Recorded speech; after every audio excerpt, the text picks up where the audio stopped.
বগুড়ার সান্তাহার পৌর এলাকার সাহেবপাড়ায় স্বর্ণের দুলের লোভে ৬ বছর বয়সী নির্মমভাবে অভিযোগ উঠেছে। একটা সময় ছিল যখন আমাদের বাবা মার পরেই সব থেকে কাছের বা আপনজন ছিল প্রতিবেশী। আমাদের বাবা মারা যখন কোনো কাজ করত বা ব্যস্ত থাকতো তখন আমাদেরকে প্রতিবেশীদের কাছে দিয়ে নিশ্চিন্তে কিন্তু তারা কাজে মন দিত। কিন্তু এখন এমন একটা সময় বা এমন একটা পরিবেশ তৈরি হয়েছে যেখানে প্রতিবেশীরাই হচ্ছে সব থেকে বড় কেড়ে নিচ্ছে ছোট ছোট ফুটফুটে ফুলদের প্রাণ। ঠিক এরকম একটি ঘটনা ঘটেছে বগুড়ায়। নিখোঁজ রাকামনির বস্তাবন্দি পাওয়া গেল তার প্রতিবেশীরই ঘরে। এ বিষয়ে বিস্তারিত আমরা জানবো আমাদের সহকর্মী সোহেল মাহমুদ থেকে, এবং আপনাদের সাথে রয়েছে আমি স্নিগ্ধা আখি। জি সোহেল মাহমুদ। ধন্যবাদ আখি আপনাকে, এবং ধন্যবাদ নতুন সময় সকল দর্শককে যারা এই অনুষ্ঠান দেখছেন। আমরা আজকে আপনাদের যে ঘটনার অনুসন্ধান জানাবো সেটি খুবই দুঃখজনক এবং মর্মান্তিক একটি ঘটনা, এবং এই ঘটনাটি ঘটেছে বগুড়া জেলার আদমদীঘি উপজেলার সান্তাহার পৌরসভার সাহেববাজার এলাকায়, এবং এই ঘটনাটি ঘটে গত 11 জুন বৃহস্পতিবার রাতে। আপনি যেমনটি বললেন, এই ঘটনাটি ঘটেছে 6.5 বছর বয়সী রাকিকা আক্তার রাকামনি নামে নার্সারি পড়ুয়া এক শিক্ষার্থীর সাথে। ঘটনাটি যদি প্রথম থেকে বলতে যায় তাহলে বলতে হয়, এই যে শিকার রাকামনি, সে মোটর মেকানিক রায়হান উদ্দিন প্রামাণিকের মেয়ে, এবং কিছুদিন পূর্বে তার মায়ের অন্যত্র বিয়ে হয়ে যাওয়ায় সে থাকতো তার দাদি এবং ফুপুর কাছে।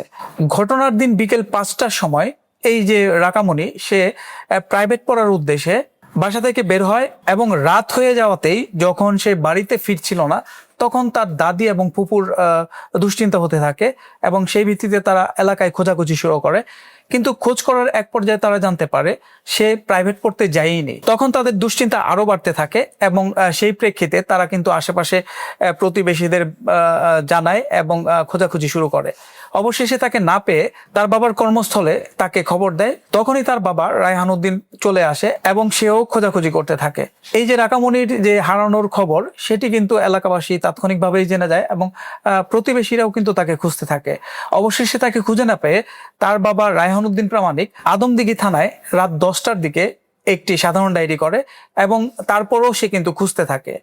তবে এই খোঁজাখুঁজির মধ্যে প্রতিবেশীরা লক্ষ্য করে তাদের প্রতিবেশী মাদকাসক্ত রিক্সা চালক আমজাদ হোসেন, সে বাজার থেকে প্রচুর পরিমাণে বাজার করে নিয়ে আসে, এবং তার স্ত্রীর জন্য সে নতুন কাপড় চোপড় কেনে, যেটি অস্বাভাবিক ছিল। এর কারণ হচ্ছে, এই যে আমজাদ হোসেন, সে রিক্সা চালক এবং মাদকাসক্ত থাকার কারণে তার কিন্তু সবসময় হাত টান ছিল এবং তার অবস্থা ভালো ছিল না।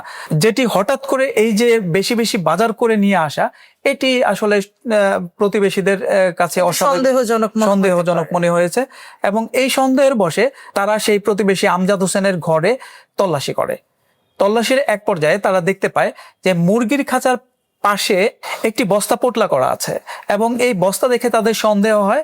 বস্তার মুখ যখন খোলে তখন দেখে কাপড় চোপড় বেরিয়ে আছে। এই কাপড় সরাতেই দেখতে পায় যে দুমড়ানো মুচড়ানো এই আকার। তখন এই বিক্ষুব্ধ প্রতিবেশীরা তাদের উপর ক্ষিপ্ত হয়ে ওঠে, এবং তাদেরকে সেই ঘরেই গণপিটুনি দিতে শুরু করে, এবং তাদেরকে পিটুনির সাথে সাথে জিজ্ঞাসাবাদ করতে থাকে। তাদের কাছ থেকেই শুনতে পায় তাদের এই যে এই ঘটনার সাথে প্রতিবেশী বাবু মিয়াও জড়িত আছে। তখন প্রতিবেশীরা সেই বাবু মিয়াকেও নিয়ে আসে, এবং তাদের 3 জনকে গণপিটুনি দিতে শুরু করে। তাদের এই গণপিটুনির ঘটনা তাৎক্ষণিকভাবেই আদমদীঘি থানা জানতে পারে, এবং তারা তখন আদমদীঘি ধূপচাচিয়া সার্কেলের সহকারী পুলিশ সুপার আসিফ হোসেন, আদমদীঘি থানার ওসি কামরুজ্জামান, এবং সান্তাহার পুলিশ ফাঁড়ির পরিদর্শক খন্দকার ফরিদ হোসেন, তাদের ফোর্স সহ সেই ঘটনাস্থলে উপস্থিত হয়। ঘটনাস্থলে পুলিশ পৌঁছালে এই যে বিক্ষুব্ধ জনতা, তাদের আক্রোশে পুলিশও কিন্তু নিপতিত হয়, এবং পুলিশরাও কিন্তু এই যে আসামি যারা আছে তাদেরকে যখন উদ্ধার করে বা গ্রেপ্তার করে, তারাও কিন্তু বাধাপ্রাপ্ত হয়। তারপরও পুলিশ তাদের 3 জনকেই উদ্ধার করে এবং গ্রেপ্তার করে। পরবর্তীতে এই যে অভিযুক্ত আমজাদ হোসেন এবং তার স্ত্রী বন্যা খাতুন, তাদের অবস্থা সংকটাপন্ন দেখে পুলিশ তাদেরকে হেফাজতে নিয়ে তাদের চিকিৎসার জন্য বগুড়া মেডিকেলে চিকিৎসাধীন অবস্থায় রাখে, এবং অপর যে আসামি মোহাম্মদ বাবু মিয়া, তাকে থানায় নিয়ে যায়, এবং এই যে রাকামনির যে সেটি উদ্ধার করে ময়নাতদন্তের জন্য বগুড়া শহীদ জিয়াউর রহমান মেডিকেল কলেজ হাসপাতালে প্রেরণ করে। আচ্ছা, এই যে রাকামনি, তাকে কিভাবে হয়েছে বা তার দেহে কোনো আঘাতের চিহ্ন বা কোনো কিছু পাওয়া গেছে কিনা? অভিযুক্তদের গ্রেপ্তারের পর পুলিশ কিন্তু প্রাথমিকভাবে তাদেরকে জিজ্ঞাসাবাদ করে এবং জিজ্ঞাসাবাদে তারা স্বীকারোক্তিমূলক জবানবন্দি দেয় এবং এই ঘটনাটা কিভাবে ঘটিয়েছে সেটি বলে। ঘটনার দিন বিকেলে রাকামণি যখন রাস্তা দিয়ে যাচ্ছিল তখন তার কানে স্বর্ণের দুল দেখে এই যে অভিযুক্ত মাদকাসক্ত রিক্সা চালক আমজাদ হোসেন তার লোভ হয় এবং এই যে কানের দুল সেটি ছিনিয়ে নেওয়ার জন্য রাকাকে কৌশলে তাদের বাড়িতে নিয়ে যায় এবং তার কানে পড়া দুলগুলোকে নিতে চেষ্টা করে। কিন্তু রাকা তার কানের দুল দিতে অসম্মত হয় এবং এক পর্যায়ে সে ক্ষিপ্র হয়ে রাকাকে মাথায় আঘাত করে। এই মাথায় আঘাত প্রাপ্তির পর রাকা জ্ঞান হারায় এবং তখন সে এবং তার স্ত্রী দুজনে মিলে রাকার যে কানের দুল সেটি খুলে নেয় এবং পরবর্তীতে রাকার জ্ঞান যখন ফিরছিল না তখন তারা ভয়ের কিছু আশঙ্কা করে এবং পরবর্তীতে তার নিশ্চিত করার জন্য তার গলায় দড়ি পেঁচিয়ে তাকে শ্বাসরোধ পর এই যে রাকার এটি গুম করার উদ্দেশ্যে তারা রাকার দুমড়ে মুচড়ে বস্তার ভিতর ঢোকায় এবং বস্তাবন্দি করে এবং পরবর্তীতে এই যে রাকার যে কানের দুল সেটি সে বাজারে বিক্রি করে এবং বিক্রি করার পর সে বাজার থেকে প্রচুর বাজার করে এবং যেটি দেখে প্রতিবেশী সন্দেহ হয়, আগেই বললাম। জি, আচ্ছা, এই যে ঘটনা, এই ঘটনায় আপনার সাথে আদমদীঘি থানার অফিসার ইনচার্জের সাথে কথা হয়েছে কিনা? উনি সর্বশেষ কি জানিয়েছে? আদমদীঘি থানার ভারপ্রাপ্ত কর্মকর্তা কামরুজ্জামান মিয়ার সাথে যখন আমাদের কথা হয় তখন সে এরকমই বলে যে তারা এই যে রাকা হারানোর যে খবর সেটি আগেই তার বাবার দ্বারা একটি সাধারণ ডায়েরির মাধ্যমে জানতে পারে এবং পরবর্তীতে তারা যখন শুনতে পারে যে সে যে হারানো রাকা তার পাওয়ার পরিপ্রেক্ষিতে যার বাসায় তাদেরকে এলাকাবাসী গণধোলাই দিচ্ছে এবং এই খবর পেয়ে তারা কিন্তু সংঘবদ্ধভাবে অর্থাৎ পরবর্তীতে সার্কেল পুলিশ সুপার এবং শান্তার ফাঁড়ির যে পরিদর্শক ফরিদ হোসেন তার ফোর্স সহ সেই ঘটনাস্থলে উপস্থিত হয় এবং অভিযুক্তদের গ্রেপ্তার করে।